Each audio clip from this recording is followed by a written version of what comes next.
Morning TV और मैं हूं आपके साथ छवि। विंध्य संग्राम परिषद के एक प्रतिनिधि मंडल ने परिषद के प्रांतीय अध्यक्ष मुनींद्र तिवारी, प्रदेश महासचिव सिद्धनाथ पांडे, जिला कांग्रेस कमेटी सीधी के महामंत्री अरविंद तिवारी, विंध्य संग्राम परिषद जिला सीधी के अध्यक्ष अजीत सिंह चौहान, यूथ ब्रिगेड के सचिव शिवम विश्वकर्मा, अभिषेक सोंदिया, रामसिया तिवारी बब्बू आदि पदाधिकारियों के नेतृत्व में सीधी सांसद रीति पाठक के निवास में पहुंचकर ज्ञापन सौंपा। ज्ञापन सौंपते हुए विंध्य संग्राम परिषद के पदाधिकारियों ने विंध्य प्रदेश के मुद्दे को लोकसभा में उठाए जाने का आग्रह किया। इस अवसर पर सांसद द्वारा आश्वासन दिया गया कि पार्टी स्तर पर चर्चा करते हुए अपनी ओर से विंध्य प्रदेश पुनरोदय के लिए सहयोग करूंगी। वहीं पत्रकारों से चर्चा करते हुए परिषद के प्रांतीय अध्यक्ष मुनींद्र तिवारी ने कहा कि विंध्य संग्राम परिषद सन 1990 से लेकर आज तक लगातार विंध्य प्रदेश के पुनरोदय रूपी दीपक को प्रदीप्त कर रखा है। अब समय आ गया है कि विंध्य क्षेत्र के सभी जनमानस एवं नौजवान आगे आकर अपना विंध्य प्रदेश बनाएं और इसे विकास की ओर अग्रसर करें। उन्होंने बताया कि 10 मार्च सन 2000 के दिन विंध्य प्रदेश का एक संकल्प मध्य प्रदेश की विधानसभा से पारित हो चुका है। पूरे समूह के साथ जो कि इस प्रांत के इस परिषद के प्रांतीय अध्यक्ष हैं, वो मेरे समक्ष इस ज्ञापन को लेकर आए और जिसमें एक अलग से विंध्य प्रदेश राज्य का निर्माण करने की बात रखी गई है।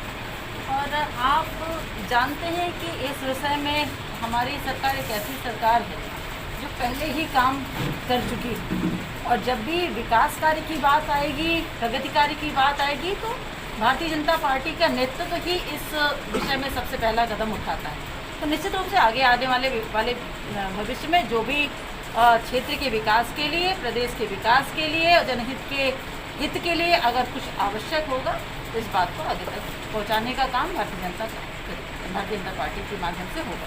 कोरोना जैसे संक्रमण बीमारी को लेकर क्या संदेश देना चाहिए? कोविड की दूसरी लहर आ गई और ये जो कोविड का जो दूसरा वेव है, मैं आपके माध्यम से सभी से विनम्र अपील करती हूँ कि दूसरा वेव है बहुत तेज़ी से फैल रहा है। जैसा कि आपने देखा कि मेरे संसदीय क्षेत्र का दूसरा जिला सिंगरौली, जिसमें कल अकेले 41 केस आए और हमारे ज़िले में कम से कम 13 या 16 केस ऐसे आए। तो निश्चित रूप से बढ़ती हुई संख्या हमको चिंता के पक्ष में डालती है और इसलिए इस पर चिंता ही नहीं बल्कि इसमें हमको क्रियान्वित होने की ज़रूरत है। और क्रियान्वित होने के लिए देखिए शासन के जो निर्देश है उसका पालन करना अति आवश्यक है। सबसे पहले तो अपने को मास्क लगा के रखना, निश्चित दूरी का पालन करना और भीड़ भाड़ वाले जगह से बचे रहना और शासन के निर्देशों का पालन लगातार समय समय पर करते रहना, लगातार हाथ धोते रहना, स्वच्छता की ओर थोड़ा सा अपने आप को अग्रसित करने का प्रयास करना है और यही संक्रमण को रोक सकता है। वरना संक्रमण किसी को नहीं पहचानती है, कौन छोटा है, कौन बड़ा है, कौन नेता है, कौन राजनेता है, कौन अभिनेता है और कौन बुजुर्ग है और कौन बच्चा है। इसलिए मैं आपसे विनम्र अपील करती हूँ कि कोरोना को बचाने के लिए, कोरोना से बचने के लिए जो भी इसके नियम निर्देश शासन के द्वारा दिए गए हैं उसका हम पालन करें और खुद भी स्वस्थ रहें और अपने परिवार को सुरक्षित रखने का जिम्मा लें। ठीक। विकास के लिए, प्रदेश के विकास के लिए और जनहित के हित के लिए अगर कुछ आवश्यक होगा तो इस बात को आगे तक पहुँचाने का काम भारतीय जनता पार्टी के माध्यम से होगा। कोरोना जैसे संक्रमण बीमारी को लेकर क्या संदेश देना चाहिए?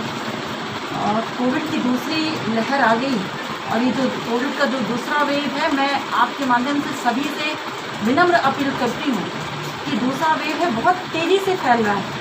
जैसा कि आपने देखा कि मेरे संसदीय क्षेत्र का दूसरा जिला सिंगरौली, जिसमें कल अकेले 41 केस आए और हमारे ज़िले में कम से कम 13 या 16 केस ऐसे आए।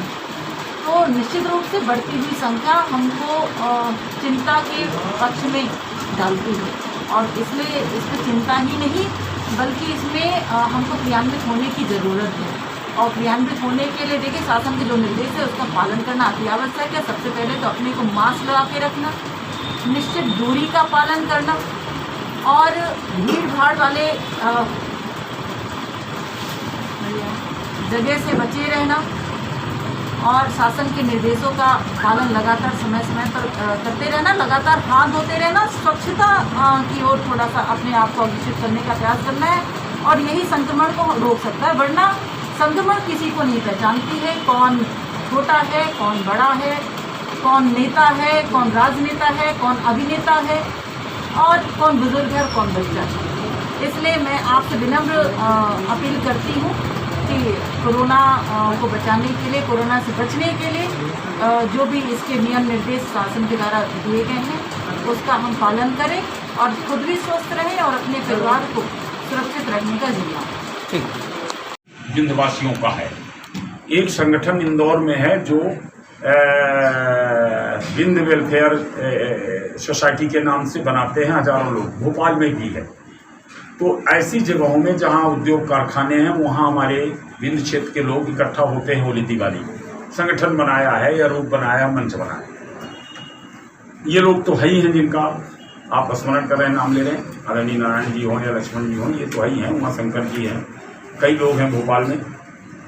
हम सबके इस विंध्य के मुद्दे पर सबको हमारा प्रणाम है, सबको अच्छा लगता है कि ये अच्छा उठा रहे। आपका सवाल है एक मंच का झगड़ा केवल इस बात का है कि यदि हम जो सोचते हैं कि हम विंध्य संग्राम परिषद के लोग, हाँ, यदि बन गया तो श्रेय हमको मिले या उनको लगता है कि हमको मिले, ये श्रेय का झगड़ा नहीं। हाँ। झगड़ा ये है कि आज हम किसी भी वर्ग को या किसी का नेतृत्व करके, नेतृत्व शब्द आएगा, इसको आप कभी नहीं बदल सकते। जब हम एक संगठन बनाएं, महागठबंधन कर लें, विंध्य महागठबंधन, तो भी एक नेतृत्व बोला जाएगा कि इसका नेता कौन। और वो नेतृत्व यदि कल आने वाले दिनों में किसी लालचवश या किसी कारणवश कुछ गड़बड़ कर बैठा तो आपका मुद्दा मर जाएगा। विंध्य प्रदेश का मुद्दा एक बार फिर मर जाएगा कई साल के लिए। जहां तक क्रांति का सवाल है, मैं एक बात और स्पष्ट कर दूं पत्रकार भाइयों से। बार बार लोग कहते हैं क्रांतिकारी क्रांतिकारी क्रांतिकारी क्रांतिकारी। हम चलिए रीवा के अंदर हम आंदोलन करते हैं, नौजवानों को बोल देते हैं कॉलेज के, हमारे पास हजारों नौजवान हैं, विंध्य संग्राम परिषद में ब्रिगेड है, 10-20 बसें जला दें, आंदोलन कर दें, आग लगा दें, जेल चले जाएं और ये सुर्खियों में बन जाएगा पूरे भारत में। लेकिन ये उसी दिन मर जाएगा आंदोलन जिस दिन हमारे हजारों लोग जेल चले जाएंगे, मुकदमे लग जाएंगे, दोबारा कोई लड़का, कोई नौजवान, कोई आदमी हमारे आंदोलन में नहीं आएगा। ये तो आप अपने खुद ही नुकसान करें। नहीं, भरोसे का सवाल नहीं है। भरोसा ही है ना, जैसे आप बोल रहे हैं कि ठीक है मैंने आपको सब कुछ समर्पित करके आपको नेता चुना या वरिष्ठ चुना, कुछ भी चुना, ठीक, तो आपसे ऐसे क्या एग्रीमेंट हम लें जो आप उस गाइडलाइन से बाहर ना जाएं। अब बाहर जाएं तो इस्तीफा दे के जाएं। ये राजनीति में या इस तरह के मुद्दे में किसी से कोई एडामेंट तो नहीं कराया जा सकता। सबका मन है विंध्य प्रदेश बने। हम ये कह रहे हैं अलग अलग मंच से उठा रहे हैं, अच्छी बात है और अच्छा मार्केट है और अच्छी आवाज़ आ रही है। हमारी एक इच्छा जरूर है इस सवाल के जवाब में कि एक बार वर्ष में एक बार 2 बार महागठबंधन का सम्मेलन हो, सारे दलों, सारे जो मंच हैं वो इकट्ठे आए। नंबर 2, अभी मैं बिना नाम लिए कह रहा हूँ, अभी विंध्य प्रदेश के बारे में अच्छी तरह से जानकारी भी होनी चाहिए। केवल ये नहीं कि हम भी विंध्य प्रदेश उठा रहे हैं और शुरू कर दिया।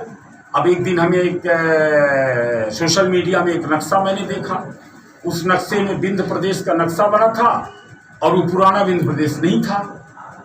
पन्ना, छतरपुर, टीकमगढ़, दतिया हमारे हिस्से थे, छोड़ दिए गए थे। सागर दमोह जोड़ करके डिंडौरी और बालाघाट दिखाया गया था। मैं किसी का नाम ये कोई मुद्दे की बात नहीं है। नहीं, मुद्दे नहीं, ये संगठन जो आप चला रहे हैं मैं उसकी बात कर रहा हूँ। नहीं, समर्पित अगर मैं आपके प्रति हूँ, आपको भगवान राम मानने की चेष्टा रखता हूँ, न रखते हैं, ठीक, तो आप बोलते हैं कि ऐसा नहीं होना चाहिए, उसके बारे में। खबर में फिलहाल इतना ही। और भी खबरों के अपडेट्स के लिए आप बने रहिए गुड मॉर्निंग टीवी के साथ। नमस्कार।